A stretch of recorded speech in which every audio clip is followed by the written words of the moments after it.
Good morning Kohinoor, मैं हूं आपकी होस्ट इरम सफ्तर। एक खूबसूरत दिन का आगाज़ हो चुका है। उम्मीद करते हैं आप सबका ये दिन बहुत अच्छे से गुजरे। नाज़रीन, हज़रत अली रज़ी अल्लाह तआला अन्हो का कौल है, अगर तुम बादशाह भी हो और तुम्हारे सामने तुम्हारे वालिद और उस्ताद आ जाएं तो अदब से खड़े हो जाइए। ये रुतबा है उस्ताद का।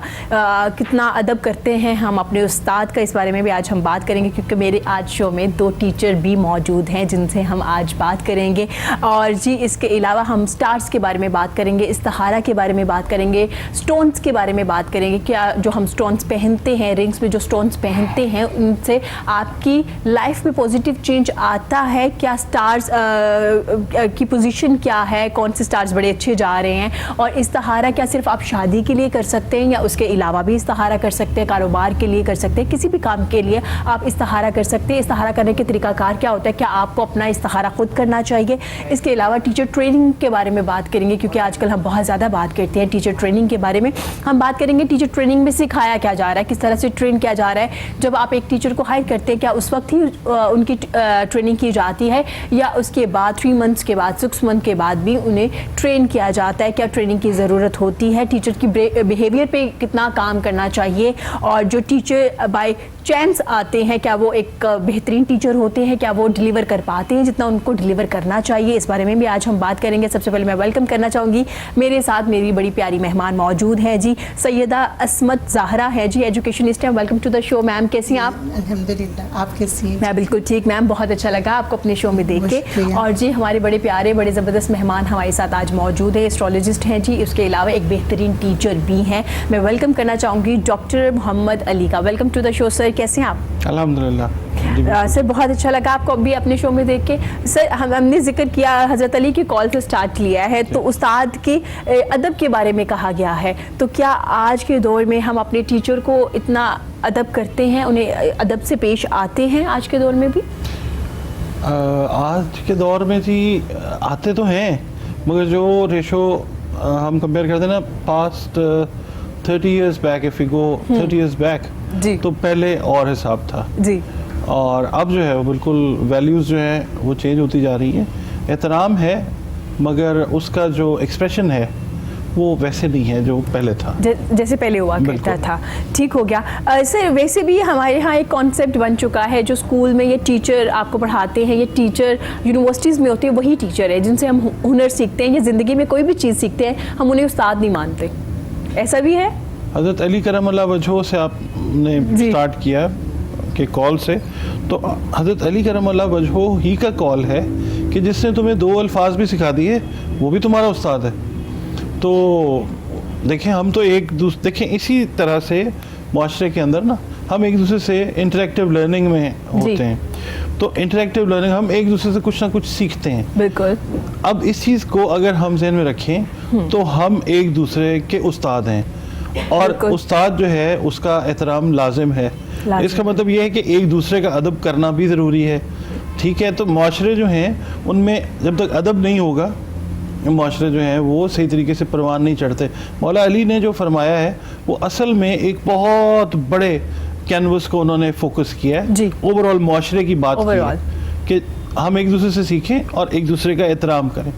अब आप मुझे कोई चीज़ बताती हैं जी, तो आप मेरी उस्ताद हैं, मैं आपको कोई चीज़ बताता हूँ तो मैं आपका उस्ताद, तो हम एक दूसरे से सीख रहे हैं, तो एक दूसरे का एहतराम हम पे लाजिम है। ठीक हो गया सर। मैम, आपसे पूछना चाहूँगी, क्योंकि आप टीचर की ट्रेनिंग भी करते हैं, आपके बेशुमार स्टूडेंट्स भी हैं, तो मैं सेम आपसे वही सवाल करूँगी, क्या आज का बच्चा, तालिब इल्म इतनी इज्जत करता है अपनी टीचर की जितनी पहले की जाती थी? इसके बारे में मैं ये कहूँगी रम के don't demand respect, command respect. जी, अगर हम एज ए टीचर अपने स्टूडेंट्स को भी इज्जत देते हैं, रिस्पेक्ट करते हैं, तो वो भी हमारी रिस्पेक्ट करते हैं। जैसे सर ने भी कहा ये इंटरेक्टिव है, शेख सादी भी कहते हैं ना, बुजुर्गी बाका लस ना के बसाल। तो विजडम का, विजनरी होने का, इसका कोई ये नहीं कि एक बड़ा ही छोटे का उस्ताद होगा, छोटा भी बड़े का उस्ताद हो सकता है, मगर इनफैक्ट अगर हम लर्निंग मोड में हैं तो हम हर वक्त सीख रहे होते हैं। तो जैसे सर ने भी बात की, हम एक दूसरे से सीख रहे होते हैं, कर रहे होते हैं। तो मैं तो कहूँगी आज भी बच्चे, आज भी स्टूडेंट बिल्कुल एहतराम एहतराम करते हैं, इज्जत करते हैं, लेकिन चूँकि वैल्यूज़ थोड़ा चेंज हो गई हैं, थोड़ा अभी कुछ फ्रैंकली इन्वायरमेंट और फ्रेंडली इन्वायरमेंट ज़्यादा है, तो उसमें कुछ चीज़ों की रेशो मतलब कम ज़्यादा हो गई है। हाँ, मगर टीचर अगर इनफैक्ट टीचर है और वो अगर मदरली है, फादरली है, तो बच्चे भी उनको जो है रिस्पेक्ट करते हैं। अच्छा मैम, आपने जिक्र किया थोड़ा फ्रेंडली इन्वायरमेंट हो गया, हम बात भी करते हैं कि टीचर और स्टूडेंट में इतनी दोस्ती होनी चाहिए कि स्टूडेंट इजीली जाए और बात कर पाए, लेकिन दोस्ती इस हद तक होनी चाहिए कि इज्जत खत्म ना हो, लिहाज रहे, लेकिन हम लिहाज खत्म कर देते हैं। उसके लिए हम एक टर्म यूज करते हैं, फ्रेंडली बट फर्मली। जी, बिल्कुल आप फ्रेंडली हो उनके साथ, लेकिन हाँ फर्मली भी हो। बिल्कुल। एक आपका उनके साथ एक लिमिट होनी जरूर होना चाहिए। तो वो अगर दोनों चीजें आप अगर मेंटेन करें तो इट्स ओके, मतलब चल हाँ, जाता है, फिर ठीक रहता है। ठीक है मैम, आप टीचर ट्रेनिंग करती हैं, टीचर ट्रेन कैसे, क्या ट्रेनिंग में क्या क्या चीज़ें होती हैं, किस तरह से ट्रेनिंग दी जाती है? जी, उसमें यूँ है कि हमारा एक इदारा है, ग्लोबल मॉन्टेसरी कोचिंग इंस्टीट्यूट, जिसमें हम अपने स्टूडेंट्स को, हमारे पास फ्रेश ग्रेजुएट्स भी आते हैं, हाँ जी, और लाइक जो जॉब कर रही हैं वो भी आती हैं, उन्होंने भी अपनी स्किल्स को इन्हेंस करना होता है। और बहुत ज़्यादा हमारे पास ऐसी फीमेल्स भी आती हैं जो नीडी हैं, डाइवोर्सी हैं, सेपरेशन है, लाइक विडो हैं, और उन्हें अपनी फैमिली को सपोर्ट करना होता है। तो इस तरह के जितने भी लोग आते हैं, हम इनको स्किल्स सिखाते हैं, ठीक है, इनको ट्रेन करते हैं, और उनको विद इन 3-4 मंथ्स उनको जॉब पे भी खड़ा कर देते हैं। ठीक है, यानी कि वो एक माशरे में बाइज्जत ज़िंदगी भी गुजार सकती हैं। तो बेसिकली हमारे इस इदारे का मेन मकसद भी यही है कि हम, जैसे सर ने बात की एंटरप्रेन्योरशिप, तो हम वीमेन एम्पावरमेंट की बात करते हैं कि इस वक्त जो है ख़वातीन जो है वो एक बड़ा हिस्सा है हमारी आबादी का, और हमें उनको फॉल बनाना है और उनको हमें खड़ा करना है। तो उसके लिए अल्हम्दुलिल्लाह हम इस पे काम कर रहे हैं, और हमारे हज़ारों जो स्टूडेंट्स हैं, फीमेल स्पेशली, तो बहुत अच्छी जॉब्स कर रही हैं और स्किल सीख के, तो माशाल्लाह ज़बरदस्त। हमें ख़वातीन को बाइख्तियार बनाना है। तो मैम कितनी ट्रेनिंग दी जाती है जब लोग आपके पास आते हैं, जो ख़वातीन आपको आती है, 2 मंथ 3 मंथ्स? जी, उसमें यूँ है कि हमारे पास शॉर्ट कोर्सेज भी हैं, लॉन्ग कोर्सेज भी हैं, 3 मंथ्स है, 6 मंथ्स है, 1 ईयर है, सर्टिफिकेट कोर्स है, PGD है, डिप्लोमा कोर्सेज है।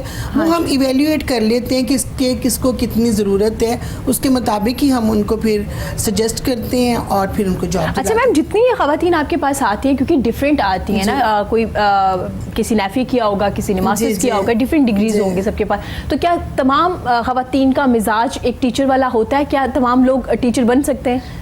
देखिए, पोटेंशियल तो सब में होता है, एक्सप्लोर करना होता है, और बहुत सारी चीज़ें होती हैं कि हमें उनको एक डायरेक्शन देनी होती है, टीचिंग मेथोडोलॉजीज़ बतानी होती हैं, टेक्निक्स बतानी होती हैं।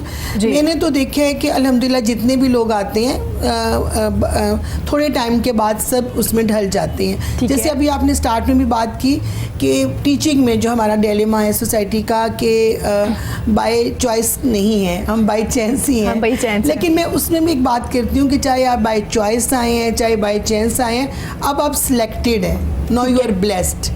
जब आप टीचर बन गए हैं तो फिर अपने आप को वेल इक्विप्ड करें। ठीक हो गया। सर आपसे भी पूछना चाहूँगी, क्योंकि आप एक ज़बरदस्त टीचर हैं, आप 3 डिफरेंट यूनिवर्सिटी में टीच कर रहे हैं, तो आप बाई चांस आए या बाई चॉइस आए टीचिंग फील्ड में? नहीं जी, मैं तो when I was in grade 3 जी, by that time I said to my father once कि जी I want to be a teacher. ज़बरदस्त। तो मेरे वालिद साहब ने मुझे काफ़ी झाड़ झपाड़ की। उन्होंने कहा ये कोई काम है करने वाला? अच्छा, ठीक है, तुम मास्टर बनोगे। मैं चुप हो गया, बच्चा था जाहिर है, बट वो चीज़ चलती रही मेरे जहन में, और मैंने मतलब मुख्तलिफ फोरम्स के ऊपर ट्रेनिंग्स जो हैं, जिस वक्त मैं प्रैक्टिकल अपनी लाइफ में आया हूँ, तो मैंने ट्रेनिंग्स जो हैं वो स्टार्ट की। अच्छा, ये बात हो रही थी कि मैं पहले जो मैडम ने बात की ना, देखिए बात ये है कि टीचर्स की ट्रेनिंग तो है ज़रूरी, माशरे की ट्रेनिंग भी ज़रूरी है। टीचर के एहतराम की जहाँ पे बात हो रही है ना, उसमें सबसे पहले आपका जो घर है ना वो आता है। आपके घर की जो ट्रेनिंग है दैट मैटर्स अ लॉट, कि आपके घर वाले आपको टीचर के एहतराम का कितना बता रहे हैं कि टीचर क्या होता है, टीचर के साथ किस तरह से आपने बिहेव करना है। अब घरों में आप देख लें इस वक्त जो हालात हैं वो ये हैं कि we do not have ample time for our kids. हमारे बच्चों के लिए हमारे पास टाइम नहीं है। ज़माने में मतलब रैट रेस इस तरह की लगी हुई है हर बंदा एक दूसरे से आगे जाना चाह रहा है, पैसे में, स्टेटस में, ठीक है जी, हर चीज़ जो है वो बड़ा उन्होंने ना ग्लोरीफाई कर दिया हुआ, टारगेट्स जो हैं ग्लोरीफाइड हैं। उसमें जो बेसिक चीज़ें हैं, बच्चे हमारे जो हैं जिन्होंने हमें हमारी लेगेसी को जो भी हम उनको देते हैं उसको लेके आगे चलना है, हमने उनको इग्नोर किया हुआ है। ठीक है, बच्चों को घर से नहीं बताया जाएगा ना जिस वक्त कि उस्ताद का आपकी ज़िंदगी में क्या रोल है। हम तो आपके बायोलॉजिकल पेरेंट्स हैं, ये आपके स्पिरिचुअल पेरेंट्स हैं, ठीक है। हम आपको दुनिया में लेके आते हैं और ये आपको दुनिया में जीना सिखाते हैं जी, ठीक है। तो ये तरबियत घर से आएगी। तो सर जैसे हमारे माँ बाप पहले हमें सिखाया करते थे, रूहानी माँ बाप है, तो आज आपको लगता है कि आज के पेरेंट्स नहीं बता पा रहे अपने बच्चों को, इसका मतलब टीचर के साथ साथ पेरेंट्स की भी ट्रेनिंग होनी एग्जैक्टली यही मैं बात कर रहा हूँ। जिस तरह टीचर ट्रेनिंग के इदारे हैं ना हमारे मुल्क के अंदर, बहुत सारे ममालिक इस तरह के हैं, क्योंकि मैं अल्लाह का शुक्र है अमेरिका में मैंने पढ़ाया है, कनाडा में पढ़ाया है, यूरोप में पढ़ा रहा हूँ, तो मैंने देखा है कि बहुत सारे जो NGOs हैं, बहुत सारे गवर्नमेंट के इदारे हैं, कम्यून्स हैं, वो टीचर्स ट्रेनिंग तो बाद की बात है, घरों में जो पेरेंट्स हैं उनको लेते हैं और उनकी ट्रेनिंग्स जो है वो डिफरेंट फोरम्स के ऊपर, डिफरेंट चीज़ों के ऊपर होती हैं। उसमें चाइल्ड एजुकेशन जो है वो भी आती है। जिस तरह हमने बात की कि हम बाय चॉइस नहीं, हम या बाय सिलेक्शन नहीं, हम बस बन जाते हैं उस्ताद, वहाँ पे टीचर्स की ट्रेनिंग से पहले घर में जो पेरेंट्स की ट्रेनिंग होती है उसमें चाइल्ड साइकोलॉजी को भी देखा जाता है कि आपका कौन सा बच्चा किस तरफ क्या एप्टीट्यूड रखता है, जबरदस्त। तो उसके हिसाब से फिर जो है कोई टीचर बन जाता है, कोई इंजीनियर बन जाता है, वो एप्टीट्यूड के हिसाब से। वहाँ पे लोग जो हैं वो तुक्के से टीचर नहीं बनते, इसीलिए क्वालिटी ऑफ एजुकेशन जो है किसी भी फील्ड में तुक्के से नहीं जाते। क्वालिटी ऑफ एजुकेशन, जो क्वालिटी ऑफ डिलीवरेंस है वो बहुत बहुत बेहतर है। ठीक है सर, क्योंकि आपने डिफरेंट कंट्रीज में भी टीच किया हुआ, तो मैं आपसे पूछना चाहूंगी हमारे पाकिस्तान के स्टूडेंट्स और उनके स्टूडेंट में क्या एक ऐसी चीज़ है जो आपको लगता है कि बहुत हम पीछे हैं, हमें अभी बहुत काम करना पड़ेगा इसके लिए? हम लोग जो है ना यहाँ पे मैंने जो सिस्टम ऑफ एजुकेशन देखा है, यहाँ पे लेट्स से लाइक जो लोग MPhil कर रहे हैं या जो PhDs कर रहे हैं, मैं आपको हल्फिया बताता हूँ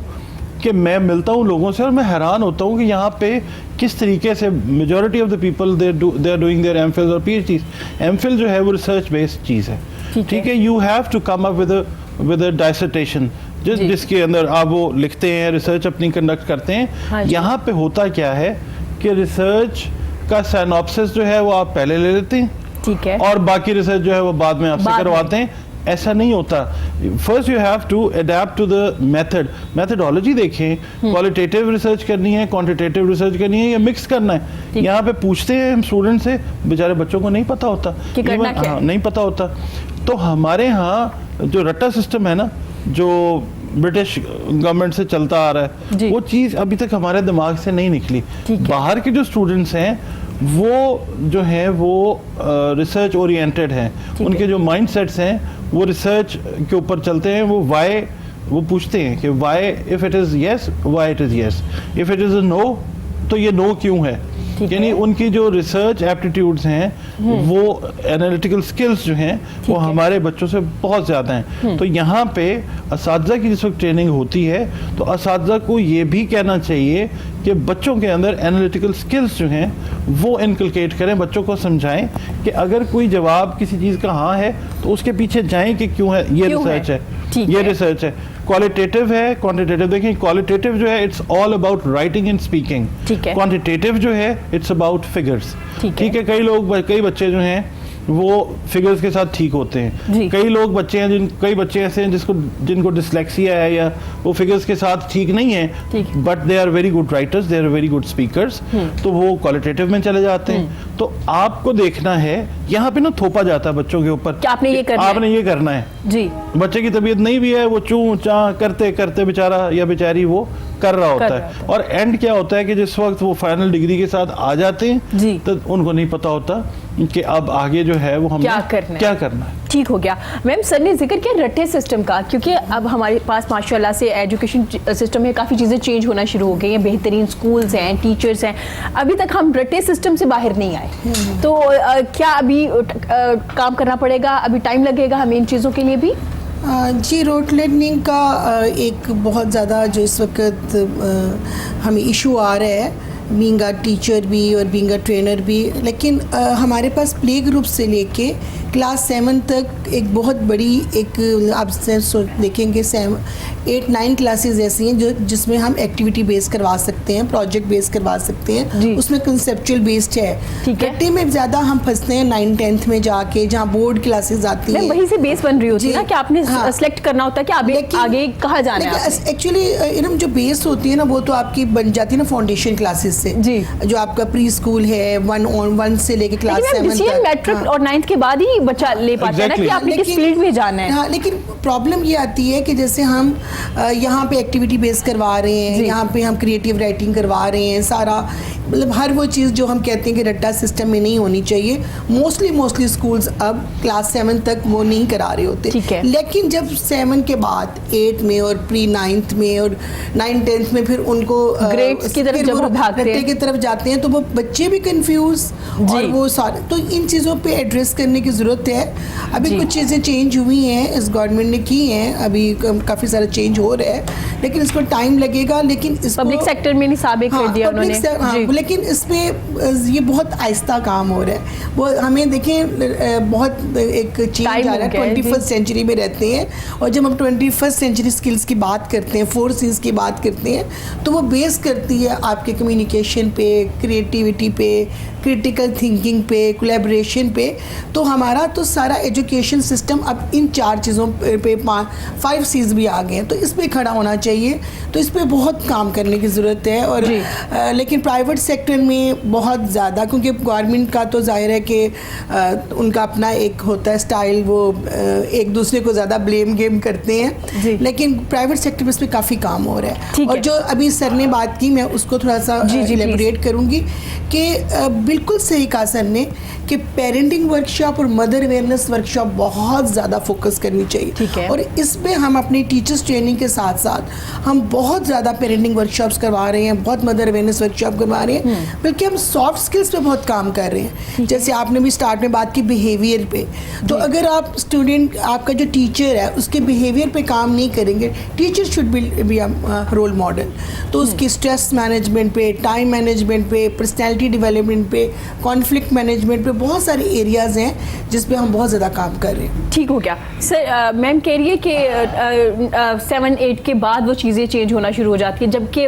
तब आप डिसीजन लेते हैं ना अपने लिए कि आपने किस फील्ड में जाना है, तो आपको नहीं लगता तब स्टूडेंट को पता होना चाहिए कि वो किस फील्ड में जा रहा है, कौन सा सब्जेक्ट सेलेक्ट कर अपने लिए? हम वो कॉन्फिडेंट नहीं है बच्चे अपने लिए अपनी चीज़ें सेलेक्ट करने के लिए। मैं आपसे अर्ज करता हूँ जी, बात ये है कि हम जिस वक्त स्टार्ट लेते हैं ना, बच्चा मॉन्टेसरी में हम करवाते हैं, या बच्चा हमारा प्री नर्सरी में जाता है या नर्सरी में चला जाता है, तो हम लोग वहीं से काम ख़राब कर देते हैं। ठीक है, वो ऐसे करते हैं कि किताबों का बोझ बच्चे पे बहुत ज़्यादा है, सब्जेक्ट्स का बोझ बहुत ज़्यादा है। वही बोझ जो है वो पेरेंट्स भी फील करते हैं कि बच्चे को बहुत पढ़ना पड़ता है, बच्चे को बहुत काम मिलता है, होमवर्क बहुत मिलता है, वही प्रेशर टीचर के ऊपर आता है, रिजल्ट उसने अच्छा दिखाना होता है। ठीक है जी, प्राइवेट सेक्टर के अंदर मैडम ने बात की है, हो रहा है काम, मगर वहाँ पे मतलब मैंने जो देखा, what I have learn from here, कि मनी मिंटिंग जो है वो ज़्यादा है। बच्चे पे सब्जेक्ट्स का, किताबों का बोझ इतना होता है कि 7वीं 8वीं तक पहुंचते पहुंचते बच्चा जो है ना वो फावा हो चुका होता है, उसको समझ नहीं आती कि जाना किधर है। तो उसको ना एक लगाते हैं, चल भाई तू डॉक्टर बनना है, तो वो कहता ठीक है जी मैंने डॉक्टर बनना है। ठीक है, वो उन्हीं किताबों के बोझ के तले दबा नहीं कर पाता। किताबों का बोझ बाहर के ममालिक में बच्चों पे कम है, बच्चों को फ्री छोड़ देते हैं, टीचर्स बैठ के ऑब्जर्व करते हैं कौन सा बच्चा बच्ची किस तरफ क्या कर रहा है और इसमें क्या सलाहियत है, इनमें क्या सलाहियत है। टीचर्स बात करते हैं, पहले आइडेंटिफाई करते हैं, ठीक है, और उसके बाद पेरेंट्स के साथ बात करते हैं, ठीक है, हमने ये देखा है घर में इसका क्या हिसाब किताब है। फिर टीचर्स को पेरेंट्स जो है वो फीडबैक देते हैं, फिर बच्चे को उस हिसाब से ट्रेन करना शुरू करते हैं, टीचर्स भी और पेरेंट्स भी। वो चीज़ बच्चे के लिए आसान हो जाती है। बच्चा बच्ची जो है वो डिसाइड कर लेते हैं okay I want to be a scientist, I want to be a pilot, I want to be a doctor, whatever जो भी है वो बच्चा उस वक्त खुद डिसाइड करता है। जी किसी भी मैं प्रेशर के आपसे बगैर। पूछना चाहूंगी, क्या जिस बच्चे की ग्रेड सबसे अच्छी आ जाती है, CGPA GPA जो भी हमारी एक दौड़ चल रही है आजकल, हम कहते हैं जी ये करना है वो करना है, तो क्या वो एक कामयाब स्टूडेंट होता है, क्या वो आगे जाके फ्यूचर में बहुत अच्छा काम करेगा? आपको लगता है ग्रेड्स अच्छे ले लेने से आपका फ्यूचर बड़ा सिक्योर हो जाता है? नहीं, मेरे सामने बहुत सारे ऐसे स्टूडेंट्स हैं जी। कि जो बड़े लो ग्रेड में आए। रीजन उसका क्या था कि they were not willing to study दो सब्जेक्ट्स जो उन्होंने पढ़े। ठीक है। अच्छा, उसके बाद फिर जिस वक्त वो हमारे पास आते हैं यूनिवर्सिटी में, तो अब एक बच्चा है वो है ही स्टूडेंट बिजनेस मैनेजमेंट का, उसको आपने मैथमेटिक्स भी पढ़ाया है, उसको आपने मार्केटिंग भी पढ़ा दी है, आपने स्पेशलाइजेशन जिस चीज़ में करनी है आप उन सब्जेक्ट्स के ऊपर जो है वो अपना जोर रखें। तो होता क्या है कि बच्चे जो हैं वो आते हैं कमज़ोर ग्रेड्स के साथ, और जो स्पेशलाइजेशन सोच लेते हैं किसी भी वजह से उसके अंदर करते हैं तो दे परफॉर्म वेल, वो बड़ा अच्छा परफॉर्म करते हैं उसके अंदर। तो ये ज़रूरी नहीं होता कि जिसका CGPA अच्छा है वो आगे ज़िंदगी में भी बहुत अच्छा हो, ये ज़रूरी नहीं है। सही हो गया। नाजरीन, हमें बड़ी प्यारी मेहमान ने हमें ज्वाइन किया है जो एक ज़बरदस्त सिंगर हैं, Samia Jafri. Welcome to the show ma'am, कैसी हैं आप? वालेकुम अस्सलाम। आप खैरियत से हैं? बहुत प्यारी लग रही हैं आज, आपने बड़ा ज़बरदस्त कलर पहना हुआ है और ये बड़ा मज़े का कलर है, स्क्रीन पे तो बहुत अच्छा आता है। आप खैरियत से हैं? हाँ जी, मैं ठीक हूँ। मैम, सिंगिंग की बात करें तो कितना टाइम हो गया आपको सिंगिंग करते हुए? तकरीबन 6-7 साल हो गए। 6-7 साल हो गए। तो मैम आपको सिंगर ही बनना था? हाँ जी, सिंगर ही बनना था। पहले मैंने प्ले की हुई टीवी के काफ़ी, तो फिर उसके बाद ये सिंगिंग का शौक हो गया, बस ये भी किया फिर वो भी किया, साथ साथ दोनों साथ साथ लेके चलते हैं। हाँ जी। तो मैम एक्टिंग आपने कब स्टार्ट की? ये काफ़ी अरसे पहले की है, बहुत ज़्यादा पहले। ठीक है।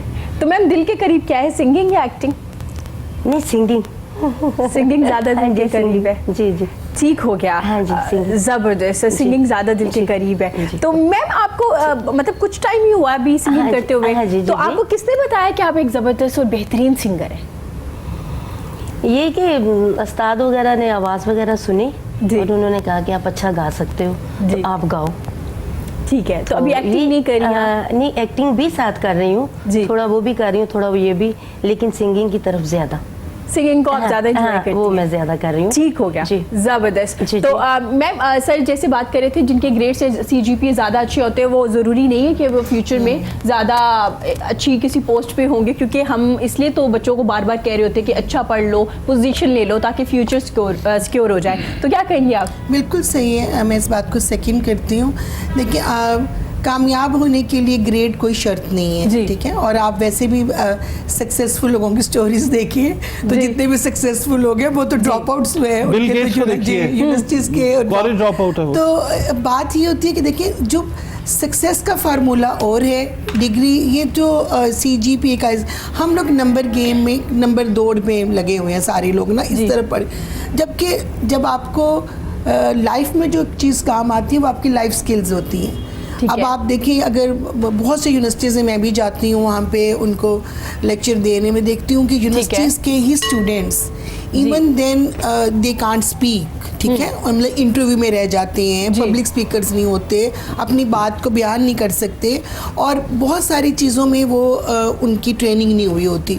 तो हमें सिर्फ ये नहीं कि सिर्फ नंबर गेम, और ये आपको कंसेप्चुअल बेस्ड स्टडी होनी चाहिए। जो आपका एप्टीट्यूड है, जिसमें आप है, उसमें आप अपना ज़रूर एक्सेल करें। अपना नॉलेज बहुत ज़रूरी है, स्किल्स बहुत ज़रूरी है, लेकिन साथ साथ बिहेवियर, आपके लाइफ स्किल पे काम होना चाहिए।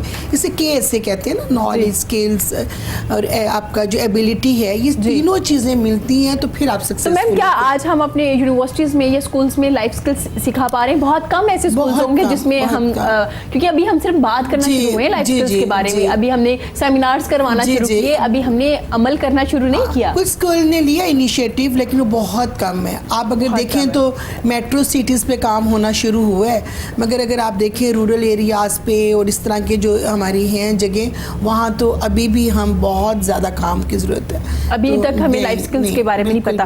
सर, स्किल्स के बारे में बात हो रही है तो हम ज़्यादा स्किल्स पे काम नहीं करते, जबकि आपने जिक्र किया कि स्किल्स पे, लाइफ स्किल्स पे, इन चीज़ों पे पहले काम होना चाहिए, फिर एक ज़बरदस्त स्टूडेंट बनेंगे। जिन यूनिवर्सिटी में पाकिस्तान में आप पढ़ा रहे हैं, क्या वहाँ पे स्किल्स पे काम हो रहा है, लाइफ स्किल्स पे काम हो रहा है बच्चों के लिए? वहाँ पे जी एक यूनिवर्सिटी में तो होता है जी, ठीक है जी, क्योंकि वो एक ऐसा इदारा है कि जहाँ पे सर्विंग ऑफिसर्स भी हैं। ठीक है। ठीक है। और दूसरा जो इदारा है जिसके साथ मैं मुंसलिक हूँ वो वही वाली बात है, मनी मेंटेनिंग वाला काम है। और उन्होंने एक अपना जो नाम है वो दुनिया में बना लिया है। ठीक है। अब उसको उन्होंने मेंटेन करना है। हाँ, वो ये कर रहे हैं कि इस वक्त वो जो गेस्ट स्पीकर्स हैं उनको बुलाना शुरू किया है उन्होंने। ठीक है। और थोड़ा बहुत उसके ऊपर काम करना शुरू किया है, क्योंकि बात वही है, ज़िंदगी गुजारना आनी चाहिए, सब्जेक्ट के साथ नहीं। कितने लोग हैं, मैं आपको इस पाकिस्तान में लाहौर के अंदर बहुत सी मिसालें ऐसी दे सकता हूँ कि जो लोग पढ़े लिखे नहीं हैं मगर उन्होंने बिजनेस एम्पायर्स जो हैं वो खड़ी की हैं। ठीक है जी, बहुत सारे ऐसे लोग हैं कि जिन्होंने कॉलेज, यूनिवर्सिटी, स्कूल का इवन मुंह नहीं देखा, ठीक है, मगर हज़ारों लोग उनके साथ अटैच हैं और काम कर रहे हैं और वो बहुत अच्छे से चल रहे हैं। तो बात ये है कि एक तो किस्मत का फैक्टर जो है वो तो अपनी जगह पे है, ठीक है, मगर जो ट्रेनिंग है जी, किसी भी उस्ताद की, उस्ताद उस वक्त उस्ताद होता है कि जब वो जज कर ले, गेज कर ले कि कौन सी चीज़ कहाँ पे रखनी है, किस शागिर्द को क्या सिखाना है, तो वो उस्ताद होता है। ठीक है। उस्ताद वो मेरे ख्याल में नहीं होता कि जो सारों को एक ही लाठी से आंक रहा हो, वो उस्ताद नहीं होता। वो एक बस एक कारीगर होता है कि जो उसने लेके चलना है एक रेवड़ को, एक हजूम को। टॉपिक है वही पढ़ाना है, बेशक अगले को समझ आ रही है या नहीं आ रही। क्योंकि हम एक, किसी ने बड़ी खूबसूरत बात की है कि हम एक कौम नहीं है, हम एक हजूम हैं। एक हजूम है। तो हम एक वही हजूम की ट्रेनिंग ही कर रहे होते हैं उस्ताद के तौर पे। एक ही क्लास में 36, 40, 50 बच्चे, 150 बच्चे, उनको एक ही चीज़ पढ़ा रहे होते हैं और समझ रहे होते हैं कि सबको ये समझना लाजमी है।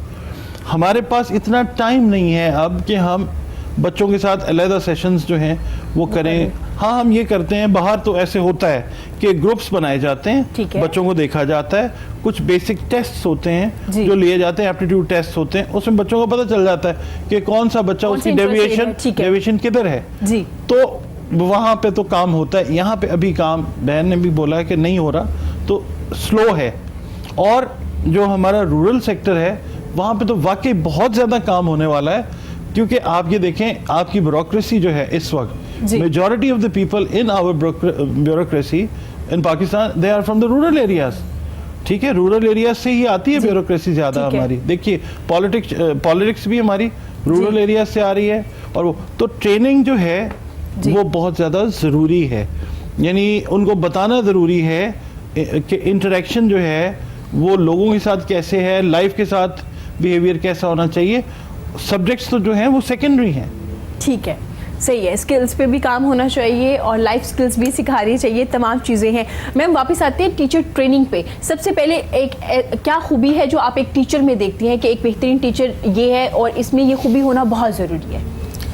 जैसे कि अभी हम बहुत ज़्यादा फाउंडेशन क्लासेस में काम कर रहे हैं, अर्ली चाइल्ड एजुकेशन में और मॉन्टेसरी में, उसमें सबसे पहले तो टीचर को मदरली होना चाहिए जी। ठीक है, जब तक वो जो उसके पास बच्चा जो उसके हैंड ओवर किया है, इसको मैं हमेशा ये कहती हूँ लैब टू लैब। एक माँ ने एक दूसरी माँ की गोद में दी है, तो उसका जो उसकी एजुकेशन के साथ साथ उसकी पर्सनैलिटी डेवलपमेंट पे, करैक्टर बिल्डिंग पे, लाइफ स्किल्स पे, उसके बिहेवियर पे, हर चीज़ पे टीचर को ख्याल रखना चाहिए। तो जब तक वो मदरली नहीं होगी, केयरिंग नहीं होगी और ओनरशिप बहुत इम्पॉर्टेंट है। अगर हम टीचिंग को स्पेशली, वैसे तो किसी भी प्रोफेशन के बारे में ये कहा जाता है, जब कोई पैशन और प्रोफेशन मिल जाते हैं तो फिर वो कमाल हो जाता है, वहाँ वही मिरेकल्स होते हैं। लेकिन टीचिंग के बारे में तो इसलिए कि देखिए, आपके पास future is in front of you. आपके आज का अब जो आपके क्लास में एक बच्ची है, बच्चा है, कल की वो माँ बाप है। यही से कंटिन्यू करेंगे। यहाँ वक्त हुआ छोटी सी ब्रेक का, लेकिन ब्रेक से पहले हमारे साथ ज़बरदस्त सिंगर मौजूद है, तो उनकी खूबसूरत सी आवाज़ में उनका खूबसूरत गाना सुनेंगे।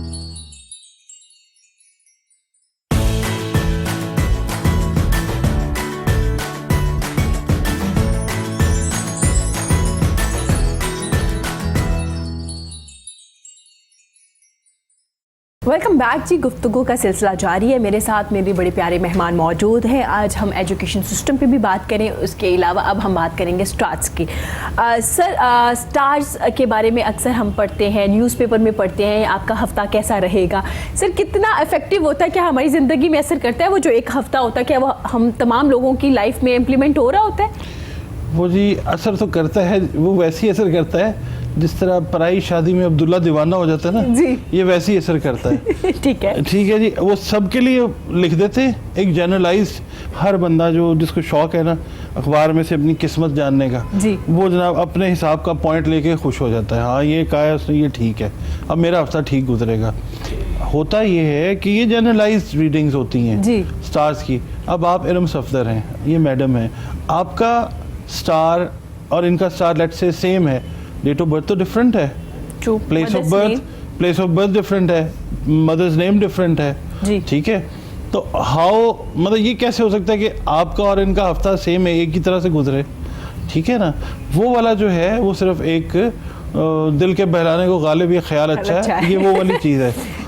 ठीक है। अगर एस्ट्रोलॉजी की सही अफादियत आप चाहते हैं तो पर्सनलाइज्ड रीडिंग्स जो हैं उसमें जाइए, ठीक है। हाँ, एस्ट्रोलॉजी एक इल्म है, ठीक है जी, और इसके अंदर PhDs होती हैं, इसके अंदर लोग जो हैं एमफिल्स करते हैं, मास्टर्स करते हैं, मतलब पढ़ाया जाता है, ये पढ़ाया जाता है, ये पढ़ाया जाता है। इसकी एक ग्राउंड रियलिटी है, it is knowledge with logic. वो नॉलेज नहीं होता जिसका कोई लॉजिक नहीं होता, मगर कुछ चीज़ें ऐसी हैं जब हम रूहानियत में चले जाते हैं तो रूहानियत में बहुत सारे लॉजिक्स जो हैं वो दुनिया में समझ नहीं आ रहे होते, बट उनके लॉजिक्स होते हैं। मिसाल के तौर पे एक दुआ है, वो सर दर्द की दुआ है, वो पढ़ के आप दम कर देते हैं तो सर दर्द ठीक हो जाता है। अब उसका लॉजिक साइंटिस्ट ढूंढेंगे तो वो तो नहीं मिलेगा, but it has got a spiritual logic.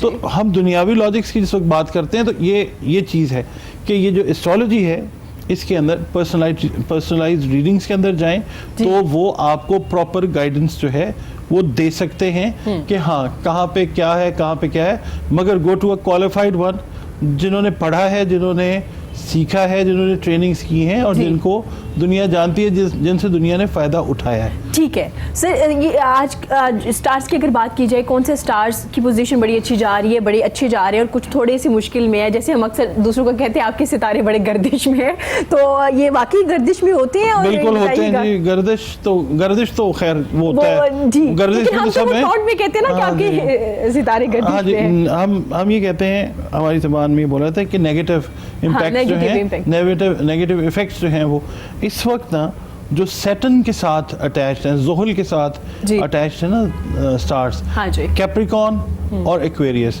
जद्दी और दलव, ये जो हैं they are in real hot waters, ठीक है। और ये 2026 तक बेचारे ऐसे ही हैं। उसमें देखें कैप्रिकॉन और जद्दी की मैं बात कर रहा हूँ ना, कैप्रिकॉन और दलव की, जद्दी और दलव की, तो ये लोग ओवरऑल अपना एनालिसिस करें कि पिछले साल 2019 से इनकी चीज़ें जो है वो रुक रही हैं, इनके कामों में रखने आ रहे हैं, इनके कामों में प्रॉब्लम्स आ रही हैं, and the things will go on and on till 2026, क्योंकि ये 7 साल के एक ऐसे फेज से गुजर रहे हैं जिसको साठ-सती कहा जाता है, और मुश्किल फेज है। साठ-सती जो है it's a phase comprising of 7.5 years, ठीक है, 2.5 साल का फेज होता है। उसमें सबसे पहला फेज जो है आपकी जो फाइनेंशियल कंडीशंस हैं उस पे, फिर दूसरा फेज हेल्थ पे 2.5 साल का, और तीसरा फेज जो है वो आपके मैरिटल लाइफ के ऊपर, शादी है तो प्रॉब्लम है, अगर शादी नहीं हुई तो उसमें रुकावट है। तो ये जो 2 स्टार्स हैं, इसके अलावा कैंसेरियंस जो हैं they have a little bit problem, और जो लियो हैं जो शम्स के साथ अटैच्ड हैं, ये 4 जो स्टार्स हैं इस वक्त इनकी प्रॉब्लम है। तो इनको ये चाहिए कि प्रॉपर स्पिरिचुअल हेल्प जो है वो सीख करें, ठीक है, प्रॉपर जो है रूहानी हेल्प जो है वो लें, ठीक है, नमाज जो है या जो इबादत हैं आपकी, आप उनको कायम करें, और किसी समझदार बंदे से कांटेक्ट करके अपना जो है ना स्पिरिचुअल कवर वो लें, वो ख़त्म नहीं होगी चीज़, उसकी इंटेंसिटी जो है वो कम होगी और उसकी फीलिंग जो है। ठीक है सर, जैसे आपने जिक्र किया 5 वक्त नमाज तो तमाम लोगों पे मुसलमान पे फ़र्ज़ है, वो तो पढ़नी है। इसके अलावा कुछ इबादत है, वज़ाइफ है, तस्बीहां हैं जो करनी चाहिए इन्हें ताकि थोड़ी मुश्किलात से वापस आ जाए? जी बिल्कुल है, बिल्कुल है। मैं अगर आप कहें तो मैं अर्ज़ करता हूँ, ये जो जद्दी वाले हैं, हाँ जी, कैप्रिकॉनियंस जो हैं, इनके लिए सदकात जो हैं वो ये हैं कि 2 तरह के सदकात हैं जी। इनको चाहिए कि जुमेरात वाले दिन, ठीक है, मुख्तलिफ जो अनाज हैं 7 किस्म के, हाँ जी, ये परिंदों को या जो कीड़े मकोड़े हैं ना, हाँ जी, ये उनको डालें। ठीक है। दूसरा जो है दूध का सदका जो है, ठीक है, वो वाइट कलर की चीज़ का सदका इनको देना चाहिए और दिन उसके अंदर होना चाहिए मंगल का। ठीक है, ठीक है जी। इसके अलावा एक्वेरियस, जो एक्वेरियस है उनके लिए भी लिक्विड चीज़, एक्वा इज वाटर जी, ठीक है। एक्वेरियस जो है they are related to water, तो इनके लिए भी लिक्विड चीज़ है। मैं सजेस्ट करूँगा कि दे कैन गिव सदका ऑफ मिल्क, ठीक है, दूध का भी दे सकते हैं। किसी को मतलब आप पानी जो है पानी पिलाएं, जो प्यासे लोग हैं, आगे गर्मियां हैं, हाँ जी, आप कोई कुछ अरेंजमेंट उनके लिए कर दें। ठीक है जी। उसके अलावा इनको ये चाहिए कि लाल रंग का जो कपड़ा है जी, उसका सदका जो है वो दें, सदका दें। हाँ जी। और वो जो साहिब हैसियत लोग हैं उनको चाहिए, जो इस स्टार से बिलोंग करते हैं, उनको चाहिए कि वो जो मुस्तहिकीन हैं उनको ये कपड़ा दें, उनके लिए और अरेंजमेंट रेड कलर का, क्योंकि सैटन जो है ये रेड कलर में आ जाता है। अच्छा, तो ये सदका इनके लिए। इसके अलावा जो कैंसेरियंस हैं उनके लिए चीनी जो है, पीर वाला दिन चीनी, वाइट कलर की चीज़ है, चीनी दें, खीर दें, या दूध जो है वो भी दे सकते हैं, वाइट कलर का सदका पीर वाले दिन तुलुए आफ्ताब के फ़ौरन बाद या दोपहर 1:30 बजे तक जो है ना ये करें।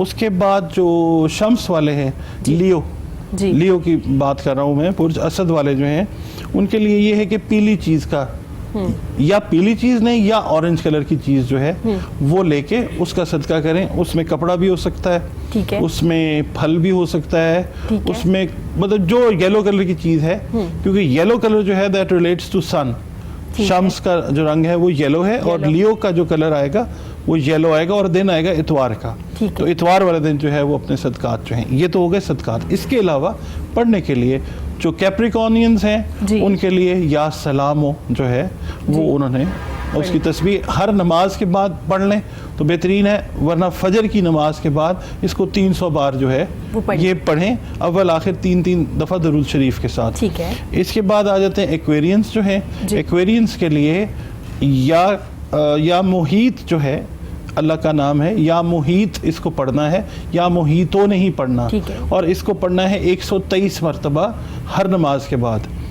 ठीक है, तो अल्लाह पाक ने अव्वल आखिर दरूद शरीफ 5 दफ़ा दरूद शरीफ पढ़ें और 123 मरतबा हर नमाज के बाद इसको पढ़ें, ताकि अल्लाह ताला जो है इनकी मुश्किलात जो है उनकी इंटेंसिटी कम। बाकी ये है कि अपने नाम के, अपनी पैदाइश के तारीख के हिसाब से भी पूछ सकते हैं, वो भी मतलब उनको भी बताया जा सकता है। ठीक हो गया। और लियो और कैंसेरियंस जो हैं उनके लिए यही है, मैंने इबादत की बात की है, लियो वाले जो हैं वो या शाफी या काफ़ी, या शाफी, क्योंकि लियो वालों को ज़्यादा हेल्थ के इश्यूज आने वाले हैं, तो या शाफी या काफ़ी, ये भी अव्वल आखिर दरूद शरीफ के साथ जो है ये पढ़ें हर नमाज के बाद। ये 101 मरतबा जो है लियो वाले ये पढ़ें। इसके बाद जो कैंसेरियंस हैं वो सूरह यासीन की एक आयत है, सलाम कौलम मिर रब्बिर रहीम, सलाम आगे वक्फ है, सलाम कौलम मिर रब्बिर रहीम, और इसको पढ़ें 11 दफ़ा दुरूद शरीफ पहले पढ़ें, 11 दफ़ा बाद में पढ़ें, और फजर की नमाज के बाद और मगरिब की नमाज के बाद इसको 111 मरतबा अपने विर्द में रखें। ज़बरदस्त, बड़े अच्छे तरीके से आपने बयान कर दिया, बता दिया, और मेरे ख्याल सुनने वालों को समझ आ गई होगी। मज़ीद आप भी पूछ सकते हैं, इनसे रब्ता कर सकते हैं, अपने नाम, अपने स्टार्स का बता के, डेट ऑफ बर्थ का बता के। मैम आपसे पूछना चाहूँगी मैम, क्योंकि हम एजुकेशन सिस्टम की बात कर रहे हैं और आप टीचर ट्रेनिंग करती हैं मैम, कुछ स्कूल्स ऐसे होते हैं जिसमें जो आपका प्रिंसिपल है, जो आपका कैप्टन है, वो टीचर नहीं होता। प्रिंसिपल का टीचर होना कितना ज़रूरी है? अगर वो टीचर नहीं है तो क्या काम चल जाता है? अगर तो सिर्फ चल चलाओ करना है तो फिर तो और बात है, मगर अगर स्कूल को, अपने इदारे को जो कि एक तालीमी इदारा है वो चलाना है, तो उसमें जो कैप्टन है, प्रिंसिपल है, उसका तालीम याफ्ता होना, ट्रेंड होना, स्किलफुल होना, और उसको एजुकेशन जो वो दे रहे हैं प्ले ग्रुप से क्लास 10 तक, हर लेवल का उसे पता होना चाहिए कि क्या पढ़ाना है, कैसे पढ़ाना है। जाहिर है वो अगर वेल इक्विप्ड होगी या होगा तभी तो वो अपने टीचर को सुपरवाइज कर सकेगा, उसको मॉनिटर कर सकेगा, उसको इवेल्युएट कर सकेगा, उसकी हायरिंग से लेके उसको ऑब्जर्वेशन तक लेके, और उसके पूरा जो इन सर्विस में हम ट्रेनिंग कराते हैं उसमें प्रिंसिपल का वेल इक्विप्ड होना और उसका ट्रेन होना बहुत ज़रूरी है। बहुत ज़रूरी है, क्योंकि अगर टीचर आपका प्रिंसिपल ट्रेन है तो उन्हें आइडिया होगा कि टीचर्स को कैसे ट्रेन करना और कि ट्रेनिंग कितनी ज़रूरी है, स्टूडेंट्स की प्रॉब्लम भी समझ आ जाएगी। अगर वही टीचर नहीं है, बिल्कुल इसमें ना बहुत से स्कूल्स मैंने क्वालिटी एश्योरेंस पे भी काम किया है, वो स्कूल विजिट किए हैं पाकिस्तान के, ऑलमोस्ट पंजाब भर के, तो सब जगहों पे मैं गई हूँ। मैंने जो एक बहुत ज़्यादा प्रॉब्लम देखी है, बहुत से लोग जाहिर है कि जब हम एजुकेशन की बात करते हैं, स्कूल्स की बात करते हैं, तो सर्विस तो है मगर साथ साथ एक बिज़नेस भी है, ठीक है।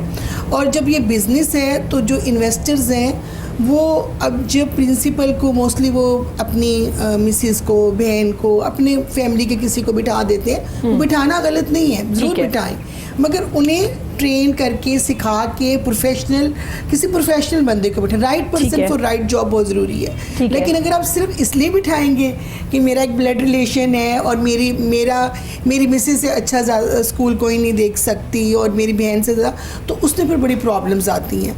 हमारे पास टीचर्स ट्रेन होके जाते हैं, स्किलफुल होके जाते हैं, सीख के जाते हैं, और जब वापस आते हैं वो ये कहते हैं कि जी हम तो बहुत कुछ करवाना चाह रहे हैं मगर प्रिंसिपल्स को चूँकि खुद नहीं आता वो मैं अलाउ ही नहीं करती, वो उन्हें उनके मतलब गैप्स आते हैं, और फिर आप बस सिर्फ और सिर्फ बिजनेस में रह जाते हैं और बस उसमें रहते हैं, मगर जो स्कूल का असल मकसद है एजुकेशन देना, तालीम के साथ साथ तरबियत, वो फिर सब मिसिंग हो जाता है। ठीक हो गया। सर आप से भी राय लूँगी, प्रिंसिपल की बात हो रही है तो एक स्कूल का प्रिंसिपल का टीचर होना ज़रूरी है।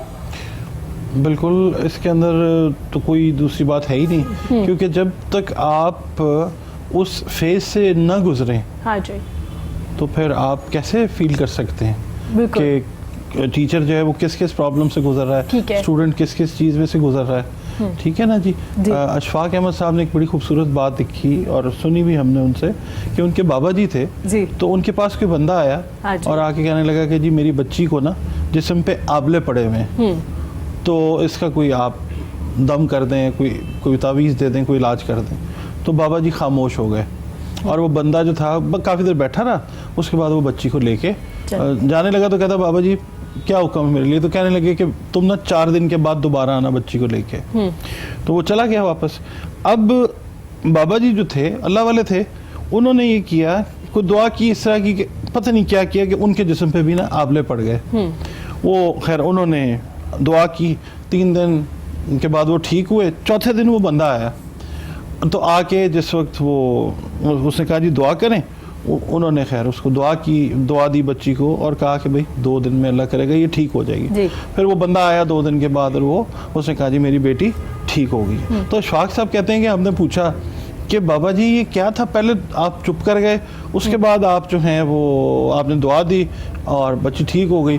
तो कहने लगे आप बीच का एक फेज जो है ना मिस कर गए। बाबा जी कहने लगे कि भाई मैं उस एक्सपीरियंस से खुद गुजरा हूँ, तो मुझे उस तकलीफ का एहसास हुआ है कि वो जिस बच्ची को है मसला वो किस तकलीफ से गुजर रही है, तो फिर मैंने उसके लिए दुआ की तो बच्ची ठीक हुई। ठीक है ना। तो इसी तरह से एक प्रिंसिपल का टीचर होना बड़ा ज़रूरी है, तभी वो प्रिंसिपल जो है एक इफ़ेक्टिव जो अपनी एजुकेशन है ना एक अपनी इफ़ेक्टिव क्या कहना चाहिए कि कंट्रीब्यूशन वो डिलीवर कर सकता है या कर सकती है।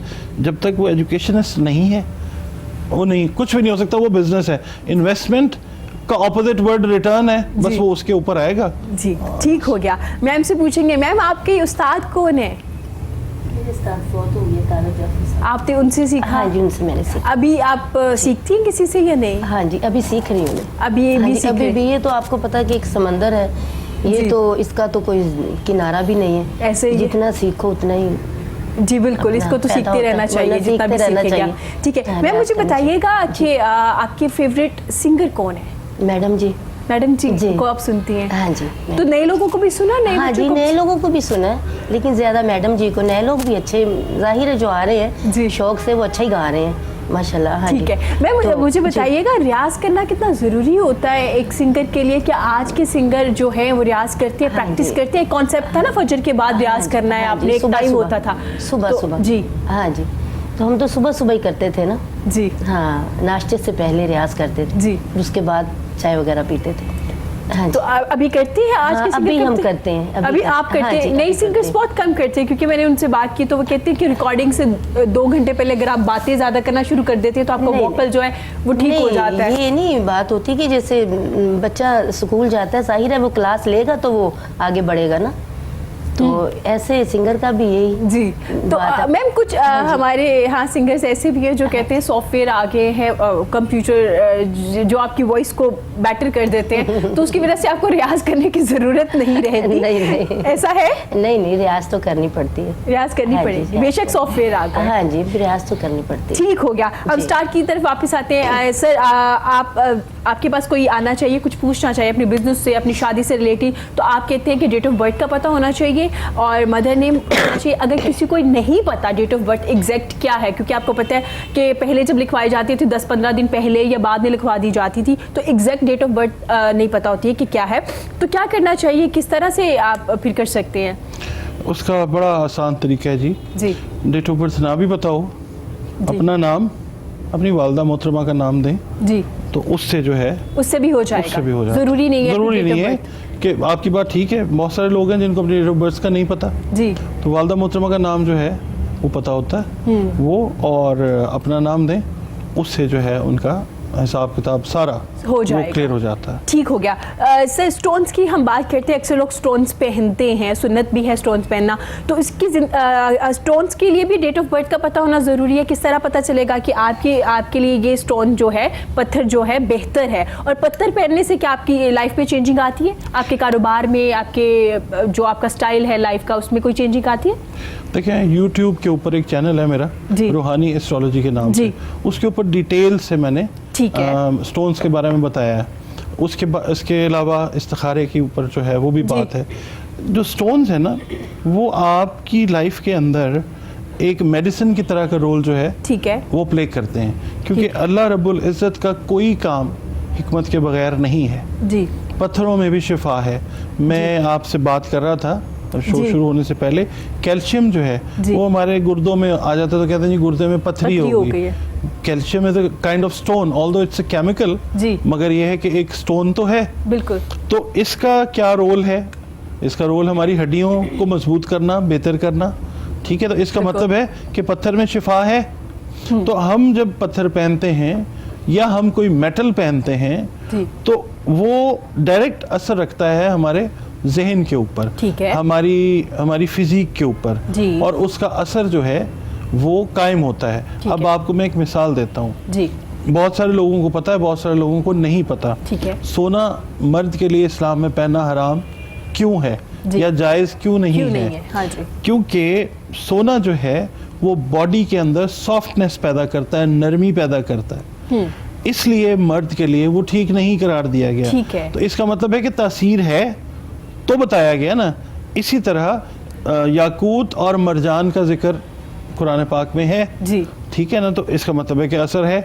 हम जो स्टोन्स पहनते हैं उसके अंदर हमें ख्याल रखना चाहिए दिन का, ठीक है। वक्त का, और देखना चाहिए कि ये स्टोन हमारे लिए है तो हम पहने, मगर हमारे से अगर वो रिलेट नहीं कर रहा, जैसे नीलम है, जी। वो अगर किसी को सूट कर जाता है जी। उसको बादशाह बना देता है। ठीक है। ठीक है, यानी उसका, अब ये नहीं कि वो पत्थर के अंदर जादू है, नहीं, उसका ब्रेन जो है, ठीक जब है। नीलम उसकी स्किन के साथ टच करेगा जी। तो ब्रेन तक उसकी एनर्जी जाती है, वो उस वे में सोचना शुरू करता है।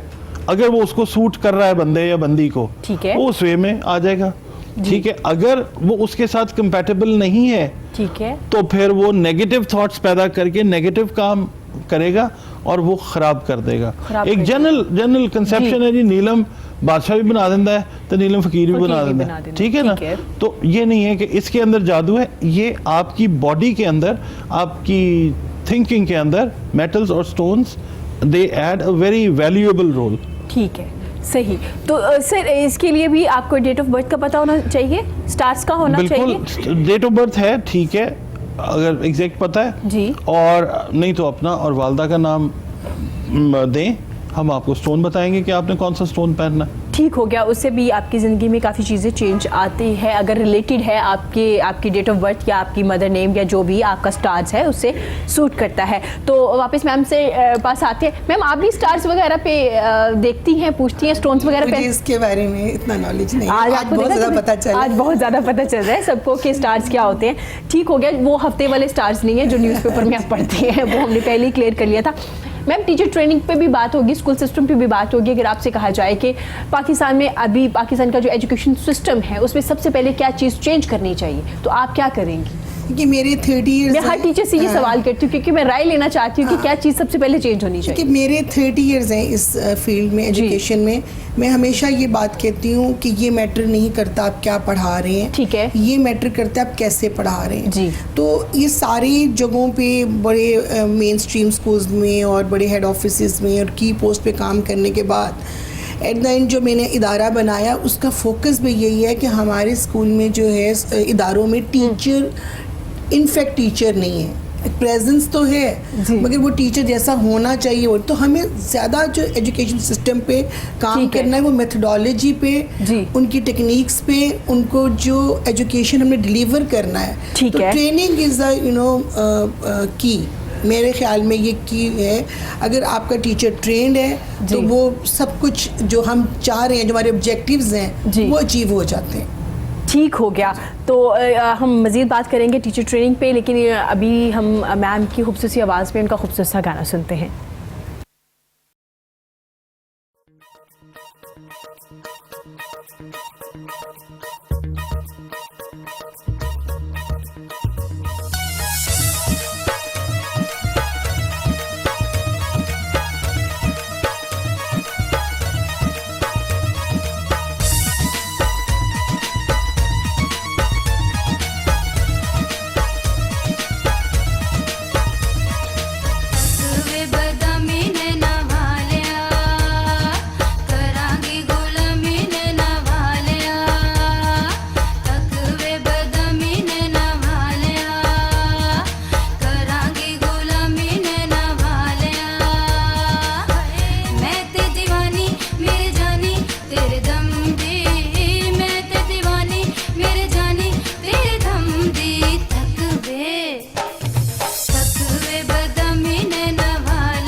ज़बरदस्त, वेरी नाइस, वेरी नाइस, बहुत अच्छा सॉन्ग था जी और बहुत अच्छा गाया आपने।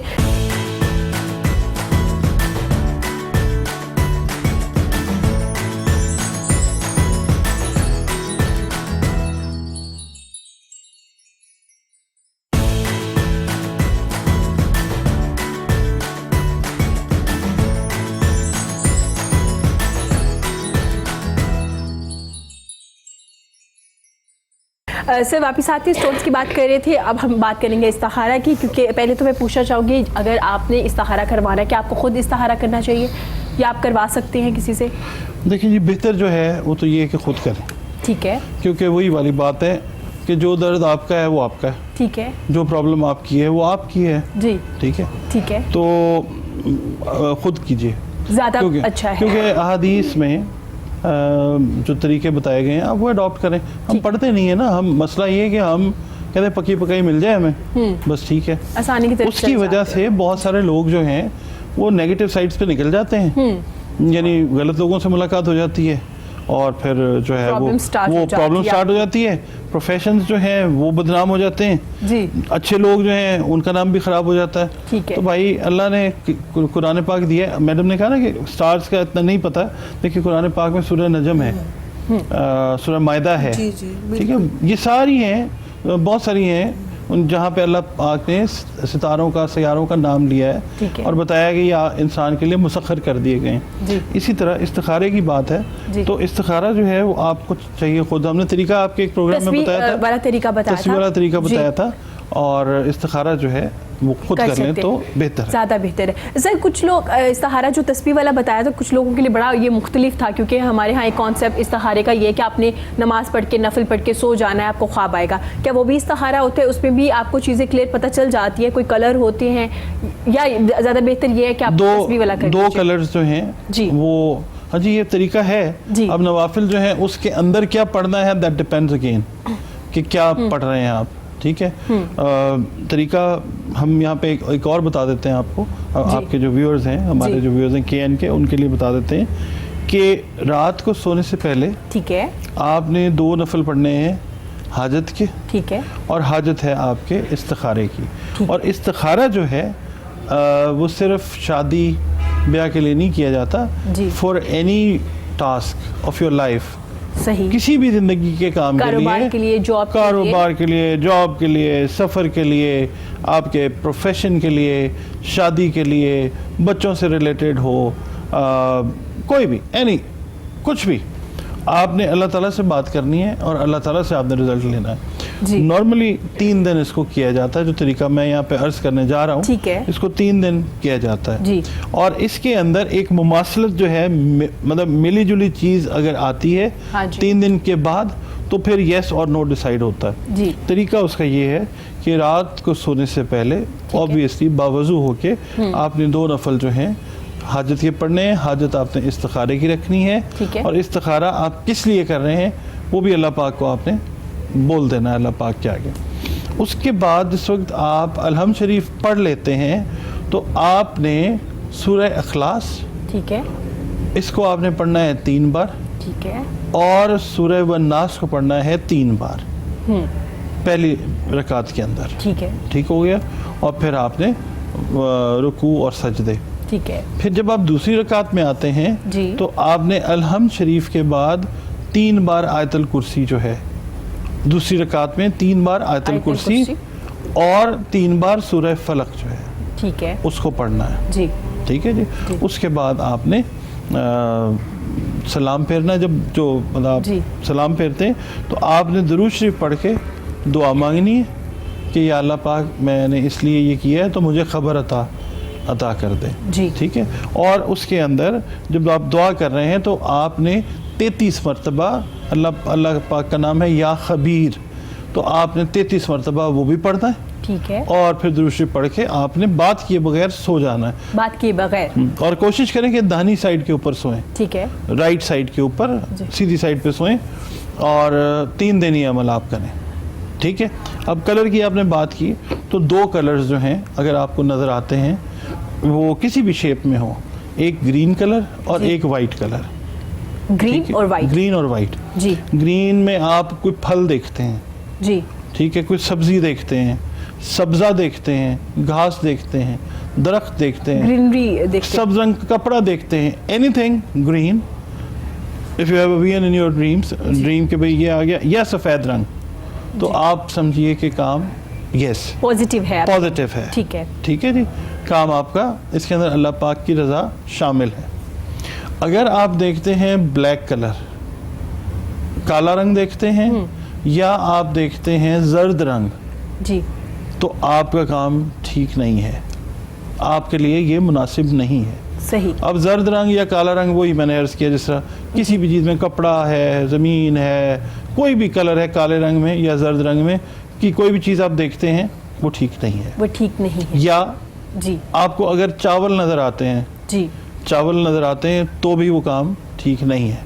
ठीक है, दही नज़र आता है, वाइट कलर की बात कर रहे हैं, जी, तो वो ठीक है, क्योंकि आम तौर पे ख्वाबनामे जो है उसमें दही की ताबीर जो है वो अच्छी नहीं बताई जाती, छाछ उसको कहा जाता है या दही कहा जाता है, वो ठीक नहीं है। मगर इस्तिखारे के पॉइंट ऑफ व्यू से जब अगर हमें दही नज़र आ जाता है, ठीक है, तो वो तो हमने कलर पे वो फोकस करना है कि कलर कौन हाँ सा जी, है। और वो आवाज़ जो है वो इंसान के कान में आती है, पता चलता है इंसान को, पता चल जाता है। जो तरीका हमने बताया ठीक है है। व्यूअर्स को, इस तरीके से वो चीज़ बताई जा रही होती है। सही, जब और 3 दिन करना है 3 दिन, जब खबीर से आप मदद मांग रहे हैं, खबर देने वाले से, तो फिर वो खबर देता है, बेशक, तो उस पर यकीन है ना आपका कि वो उसने किया है, वही कर रहा है, वही अच्छा करेगा, तो फिर यकीन जो है वो आपका काम करता है। और इस्तिखारा जो है वो आप खुद करके अपनी प्रॉब्लम का पता चल सकता है आपको कि क्या कि है, आपके क्या लिए पॉजिटिव है, ये नेगेटिव है, कोई भी चीज़, कारोबार, आपकी स्टडी, आपका सफ़र, आप कोई भी एनीथिंग, कोई इवन चीज़ की भी। शादी के लिए भी अगर लड़कियां करना चाहिए वो खुद भी कर सकते हैं, नहीं, even लड़के भी कर सकते हैं, मर्द हज़रात भी कर जी, सकते जी। हैं, तमाम लोग कर सकते हैं। तो जी, एक इस्तिखारे का तरीका भी हमने बताया, और लास्ट टाइम आपने तस्वीर वाला तरीका जी। बताया था, वो भी काफ़ी आसान था और ईजी भी था और नॉर्मल सब तमाम बड़ा लोग कर अच्छा सकते हैं। फीडबैक भी आया जी उसके हाँ ऊपर, जी, उसका मेरे feedback भी चैनल बहुत के ऊपर अच्छा बड़े लोगों ने कहा है कि बहुत अच्छा है और लोगों को रिजल्ट भी पॉजिटिव आया, अल्लाह का शुक्र है। पॉजिटिव। सर, आपके चैनल का नाम बता दीजिए यूट्यूब पे। रूहानी एस्ट्रोलॉजी, ठीक है जी, वो आपका चैनल है। ठीक है मैम, अब वापस आते हैं जी अपने टॉपिक पे। एजुकेशन सिस्टम के बारे में आज हम बात करें, टीचर ट्रेनिंग के बारे में बात करें। मैम, जो खवातीन आपके पास आती हैं वो किस तरह से अप्रोच करती हैं? क्या उन्हें कोई मंथली पे करना पड़ता है आपको, आपकी ऑर्गेनाइजेशन को? हाँ जी, उसकी एक छोटी सी फीस है वो जो easily pay कर जी, सकते हैं। बहुत, हाँ, बहुत इकोनॉमिकल है। ठीक है। और बेसिक, लेकिन हम उसके वो तो हम जो उनको एक करवाते हैं पूरा कोर्स, डिप्लोमा सर्टिफिकेट उसका जी। लेकिन जब वो हमारी स्टूडेंट बन जाती हैं, इवन हमारे एलुमनाइज भी जो यहाँ से कर भी जाते हैं, तो हम बहुत सी फ्री वर्कशॉप्स भी उनको ऑफर करते हैं। ठीक है। और हमारा ये उनके साथ एक लाइफ टाइम होता है, ऐसा नहीं है कि वो कोर्स करके चले गए जी। हैं, तो हम इनको जॉब्स भी ऑफर करते हैं। ठीक है। हमारी जो नेटवर्किंग है एजुकेशन सिस्टम में अल्हम्दुलिल्लाह, तो हम उनको हमने उनके ग्रुप्स बनाए हुए हैं, व्हाट्सएप पे भी, फेसबुक के पेजेस पे भी, तो हम जॉब्स ऑफ़र करते रहते हैं कि वो अपने अपने एरिया में जो भी जहाँ वो रह रही हैं, जिन सिटीज़ में रह रही हैं जहाँ पे, तो उन्हें जॉब मिलती रहती है। तो हमारा ये कि हम इनके सॉफ्ट स्किल्स पे और बाकी जो वर्कशॉप्स हैं वो हम इन्हें फ्री भी ऑफ़र करते हैं। फ्री भी ऑफर करते हैं। मेन ये है कि इनको स्किल्स भी सिखाएं, साथ साथ जो है हम इनको एक इनकी पर्सनैलिटी भी डेवलप करें। ठीक हो गया। मैम, मुझे बताइएगा, जैसे आप जिक्र करिए सॉफ्ट स्किल्स भी सिखाई जा रही है, वर्कशॉप्स भी सिखाई जा रही है, टीचर ट्रेनिंग सिर्फ उस वक्त ज़रूरी है जब आपने कहीं जॉब लेनी है, या उसके बाद 3 मंथ्स के बाद, 4 मंथ्स के बाद जैसे चीज़ें चेंज होती हैं, हमारा कोर्स चेंज होता है, आप देखते हैं कि टाइम के साथ साथ चीज़ें चेंज होना शुरू हो जाती, तब भी ज़रूरत होती जी, है आपने ट्रेनिंग? बहुत अच्छा सवाल किया, ये बहुत ज़रूरी है, अपने आप को अपडेट करना बहुत ज़रूरी है। अपडेट करना कितना ज़रूरी है? इसलिए मैं कोट करूँगी, आप सल्लल्लाहु अलैहि वसल्लम ने फरमाया, हलाक हो गया वो शख्स जिसका आज उसके गुज़श्ता कल से बेहतर नहीं है। तो हमें अपने आप को हर आने वाला दिन बेहतर करना है, और चीज़ें बहुत तेज़ी से चेंज होती हैं, न्यू टेक्नोलॉजी, नई चीज़ें, न्यू कॉन्सेप्ट। अब जैसे हम अगर अर्ली ईयर की बात करें, मॉन्टेसरी की बात करें, फोनिक्स पे बहुत काम हो रहा है, बहुत सी टेक्निक्स न्यू आ गई हैं। तो हमें अपने आप को, अगर आप जॉब कर रहे हैं तो ये नहीं कि अब जॉब कर लिया तो अब क्या करना, आपको अपने आप को अपडेट करना है, रिफ्रेशर कोर्सेज करें और नई चीज़ें ज़रूर सीखें। तो आपकी ऑर्गेनाइजेशन जो है उसमें करवाई जा रही है? जी बिल्कुल, ऐसे हम ऐसी वर्कशॉप्स भी, ऐसे कोर्सेज करवाते हैं कि जो जॉब कर रही हैं ऑलरेडी, इन सर्विस जो है हमारी वहाँ पे ट्रेनिंग कोर्सेज होती हैं। और इवन हम सिर्फ ये हमारे सारे कोर्सेज सिर्फ जॉब के साथ रिलेटेड नहीं होते जी। हम मदर्स की, जैसे सर ने भी बात की, parenting workshop, mothers awareness workshop. Napoleon ने कहा था तो मुझे अच्छी माई दे दो, मैं तुम्हें अच्छी कौम दे दूंगा। तो हर लड़की को जो फ्यूचर मदर हो, बनने वाली हो, एग्जिस्टिंग मदर को ये कोर्सेज करने चाहिए, चाइल्ड साइकोलॉजी भी इस पे बात होती है, हैंडलिंग, बच्चों को हैंडल कैसे करना है। ठीक है। हमारे तो ज़्यादातर जो बच्चों के प्रॉब्लम्स होते हैं वो मदर को हैंडलिंग नहीं आती, मदर्स के ही वो पैम्पर्ड करने से और उनके बेजा लाड प्यार से और उनकी वजह से बच्चे जो हैं वो किसी न किसी इशू का शिकार हो जाते हैं। तो मदर्स की भी हम बहुत ज़्यादा जो है यहाँ पे ट्रेनिंग करवाते हैं, वर्कशॉप्स कराते हैं। तो ये तो हर एक को सीखना चाहिए, और इवन फादर्स को भी, सिर्फ मदर्स को नहीं, मेल को भी। हमारे पास ऐसी बहुत सी वर्कशॉप्स हुई हैं जिसके बाद father literally they were crying, वो कह रहे थे हमने तो कभी अपने बच्चे को हग ही नहीं किया, हमने तो कभी अपने बच्चे को प्यार ही नहीं किया, हमने तो अपने बच्चे को कभी टाइम ही नहीं दिया। तो ये बहुत सारी चीज़ें हैं जो पेरेंट्स को भी, क्योंकि आपका जो पहला मदरसा है, पहला जो आपका स्कूल है, वो तो आपका घर, आपका यूनिट है, ख़ानदान है। तो फादर को भी, मदर को भी ये नो हाउ होना चाहिए कि हमने बच्चे की को जो है कैसे हैंडल करना है, उसको क्या डूज एंड डोंट्स पता होनी चाहिए। इवन करियर काउंसलिंग की बात है, स्कूल में ज़रूर करियर काउंसलिंग होनी चाहिए। पेरेंट्स को भी पता होना चाहिए कि इसका क्या एप्टीट्यूड है, कैसे इसको मुझे कहाँ पे भेजना है। तो ये सब चीज़ें अल्हम्दुलिल्लाह हमारे इदारे में हम इसको ठीक है। मैम आपने करियर काउंसलिंग की बात की, सर मैम कह रही स्कूल्स में होने चाहिए करियर काउंसलिंग डिपार्टमेंट होना चाहिए, टीचर्स होने चाहिए जो आपकी करियर काउंसलिंग करे, या आपके पेरेंट्स भी कर सकते हैं। तो हमारे यहाँ अभी स्टार्ट हो चुका है, लेकिन यूनिवर्सिटी में हुआ है, जब आप यूनिवर्सिटी में एडमिशन लेते हैं तो करियर काउंसलिंग की जाती है, आपको बताया जाता है। आपको नहीं लगता स्कूल्स में ही होनी चाहिए? स्कूल्स में तो होनी चाहिए, मगर मैं आपसे ना एक अपना एक्सपीरियंस शेयर करता हूँ। मैं जिस यूनिवर्सिटी में यूरोप में पढ़ा रहा हूँ ना, हाँ जी, वहाँ पे हर मुल्क से ठीक है बच्चे आते हैं, स्टूडेंट्स आते हैं। जो ज्यूज़ हैं ना, इसराइलीज, वो भी हैं वहाँ पे, ठीक है। उनका एक बड़ा एक यूनिक चीज़ मुझे पता चली है, वो शेयर करता हूँ। वो ये कि जिस वक्त एक जोड़ा शादीशुदा है और लड़की जो है वो कंसीव कर लेती है, ठीक है, तो होता क्या है कि वो अपना कंसीव करने का बताते हैं गवर्नमेंट को कि जी कंसीव कर लिया है लड़की ने। गवर्नमेंट जो है उनको छुट्टी पे भेज देती है। अरे दोनों मियाँ बीवी को, ठीक है जी, दोनों को छुट्टी पे भेज देती है। और उन्होंने करना क्या होता है, उन्होंने रोज़ाना 2 घंटे मैथमेटिक्स पढ़ना है। ठीक है जी, रोज़ाना 2 घंटे मियाँ ने भी और बीवी ने भी मैथमेटिक्स पढ़ना है और 1 घंटा स्विमिंग करनी है। ठीक है। अच्छा, अब देखिए बड़ी हैरानी की बात है ना जी। अच्छा, कोई और सब्जेक्ट भी तो हो सकता है। ठीक है, मैथमेटिक्स जो है, रीज़न क्या है उसका कि जो बच्चा और बच्ची जी पैदा होगा वो मैथमेटिशियन माइंडसेट के साथ पैदा होगा, वो कैलकुलेटिव होगा, वो एनालिटिकल होगा, उसकी एनालिटिकल अप्रोच जो है वो बड़ी स्ट्रॉन्ग होगी। इसलिए ज्यूज़ जो हैं, आप देख लें कि दुनिया में इकोनॉमीज़ के ऊपर रूल कर रहे हैं। अमेरिका की जो इकोनॉमी है, वो कहा जाता है ना 70% जो है वो यहूदियों के हाथ में है, वो ठीक कहा जाता है। इकोनॉमी जो है वो रिलेट करती है फिगर्स के साथ, और ये चीज़ कहाँ से आती है, ये माँ बाप से वो लेके आ रहे हैं कि माँ बाप उनके पैदा होने से पहले उनका अरेंजमेंट कर रहे हैं कि उन्होंने किस तरफ जाना। दे नो कि हमारा बच्चा या बच्ची, उसने रूल करना है इकोनॉमी पे, उसने गवर्न करना है। ठीक है, मेरे पास वहाँ पे ऐसे स्टूडेंट्स हैं जिन्होंने 24 साल की उम्र में PhDs कर ली हैं। अरे ठीक है जी, 5 साल का टास्क है, वो 3 साल में ख़त्म करके वो मारते हैं और फिर वो अगली PhD के लिए तैयारी कर रहे होते हैं। तो बात ये है कि जो ग्रूमिंग है, काउंसलिंग है, वो कहते हैं ना चैरिटी बिगिंस एट होम, तो वो घर से स्टार्ट होनी चाहिए। माँ बाप को पता होना चाहिए कि टीचर से हमने अपने बच्चे के लिए क्या लेना है।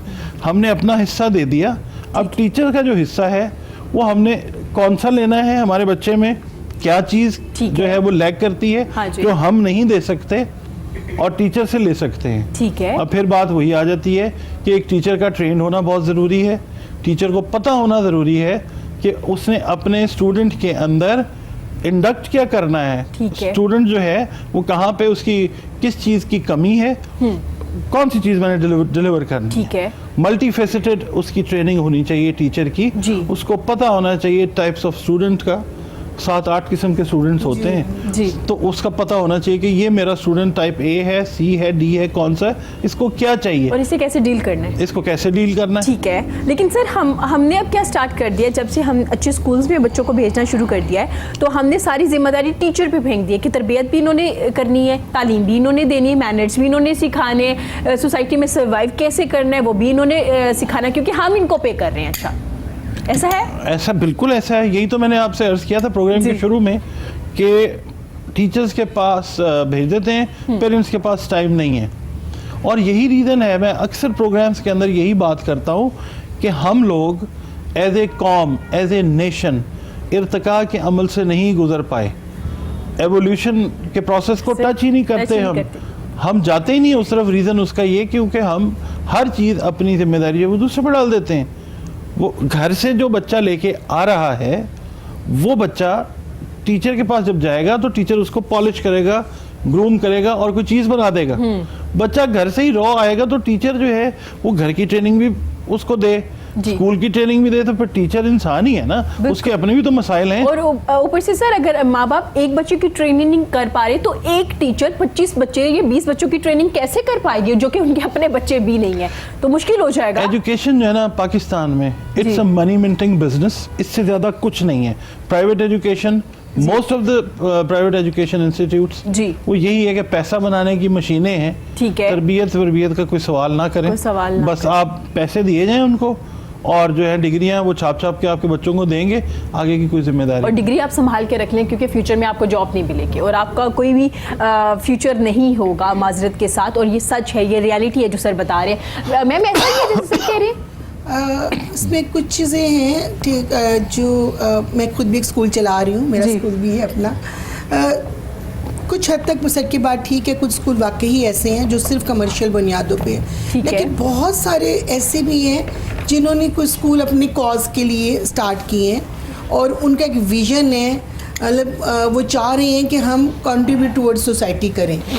लेकिन उसमें भी एक जो प्रॉब्लम आ रही है बहुत ज़्यादा कि इतने सारे टैक्सेस गवर्नमेंट की तरफ से स्कूल्स पे लग जाते हैं, लग गए हैं। ठीक है, स्कूल अगर कुछ करना भी चाह रहा हो तो वो नहीं कर सकते। तो फिर आपका कॉज कहाँ चला जाता है ना, वही तो प्रॉब्लम आ जाती है। अब बात ये है कि कुछ हम कंफ्यूज किस्म के उसमें रह रहे हैं, तो गवर्नमेंट को चाहिए वो काम हेल्थ का, मेडिकल का, एजुकेशन का, बेसिकली स्टेट का काम होता है। अगर वो उसमें वो उस तरह से काम नहीं कर पा रही, नहीं कर पा सकती, जो भी उनके रिसोर्सेज नहीं है व्हाटएवर जो, लेकिन अगर आपको प्राइवेट सेक्टर से उसमें हेल्प मिल रही है तो आप उन्हें रिबेट दें, आप उन्हें सब्सिडाइज करें, आप उन्हें अपना एक एम्बेसडर समझें और उनके लिए ज़िंदगी आसान करें।